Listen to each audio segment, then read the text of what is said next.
मैं देशवासियों को आगाह करना चाहता हूं, कांग्रेस और इंडी गठबंधन की नजर अब आपकी कमाई पर है, आपकी संपत्ति पर है।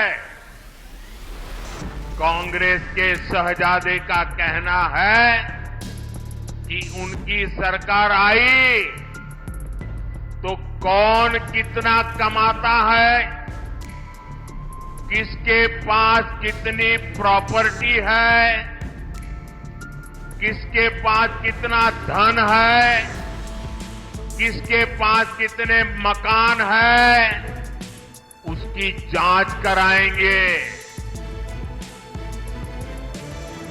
इतना ही नहीं, वो आगे कहते हैं कि ये जो संपत्ति है उनको सरकार अपने कब्जे में लेकर उसको सबको बांट देगी। लोकसभा चुनाव 2024 अब दिलचस्प मोड़ ले रहा है।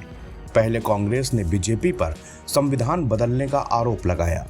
इसके बाद बीजेपी ने कांग्रेस के मैनिफेस्टो को लेकर करारा हमला बोला। बीते 2 दिनों से सोशल मीडिया पर पीएम मोदी के भाषण की क्लिप वायरल हो रही है, जिसमें वो कह रहे हैं कि कांग्रेस की नजर आपकी संपत्ति पर है। पीएम मोदी की स्पीच पर भयंकर बवाल भी मचा हुआ है। इसी बीच इंडियन ओवरसीज कांग्रेस के अध्यक्ष सैम पित्रोदा का एक बयान कांग्रेस के लिए मुश्किलें खड़ी कर सकता है। सैम पित्रोदा ने अमेरिका के एक कानून का जिक्र किया है। पित्रोदा कहते हैं कि अमेरिका में विरासत कर लगता है। यदि किसी के पास $100 मिलियन की संपत्ति है और जब वो मर जाता है तो केवल 45% अपने बच्चों को ही ट्रांसफर कर सकता है। 55% सरकार के द्वारा हड़प लिया जाता है। यह एक दिलचस्प कानून है। इसमें कहा गया कि आपने अपनी पीढ़ी में संपत्ति बनाई और अब वो जा रहे हैं। आपको अपनी संपत्ति जनता के लिए छोड़नी चाहिए, पूरी नहीं आधी, जो मुझे उचित लगती है। पित्रोदा का ये बयान ऐसे वक्त पर आया है जब पहले चरण का मतदान हो चुका है और 2 दिन बाद दूसरे चरण का मतदान होना है। पित्रोदा का कहना है कि यह एक नीतिगत मुद्दा है। कांग्रेस पार्टी एक नीति बनाएगी जिसके माध्यम से धन वितरण बेहतर होगा। हमारे पास न्यूनतम वेतन नहीं है। भारत में अगर हम देश में न्यूनतम वेतन तय करते हैं और कहते हैं कि आपको गरीबों को इतना पैसा देना होगा, तो यह धन का वितरण है।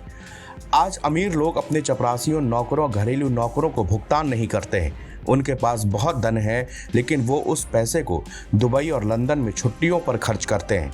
जब आप धन के वितरण के बारे में बात करते हैं तो ऐसा नहीं है कि आप एक कुर्सी पर बैठते हैं और कहते हैं कि मेरे पास इतना पैसा है और मैं इसे हर किसी को वितरित करूंगा।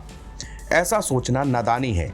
किसी देश का प्रधानमंत्री ऐसा सोचता है, इसका मतलब है कि मुझे उसके दिमाग के बारे में कुछ चिंताएं हैं। आप वास्तव में धन के पुनर्वितरण के लिए नीतिगत मुद्दों से निपट रहे हैं और जब आप डेटा मांगते हैं तो आप वास्तव में चिंतित होते हैं। यह समझने की कोशिश कर रहा हूं कि आज वितरण क्या है। हमारे पास इस सब पर अच्छा डेटा नहीं है। पित्रोदा कहते हैं कि मुझे लगता है कि हमें नीतिगत मुद्दों पर निर्णय लेने के लिए डेटा की आवश्यकता है। हमें धन वितरित करने के लिए डेटा की आवश्यकता नहीं है। हमें आगे के नीतिगत मुद्दों पर निर्णय लेने के लिए डेटा की आवश्यकता है। पित्रोदा ने आगे कहा कि भारत में आपके पास वो नहीं है।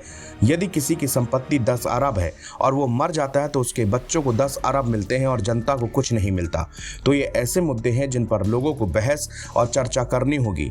मुझे नहीं पता कि दिन के अंत में निष्कर्ष क्या होगा, लेकिन जब हम धन के पुनर्वितरण के बारे में बात करते हैं तो हम नई नीतियों और नए कार्यक्रमों के बारे में बात कर रहे हैं जो लोगों के हित में है, न कि केवल अति अमीरों के हित में।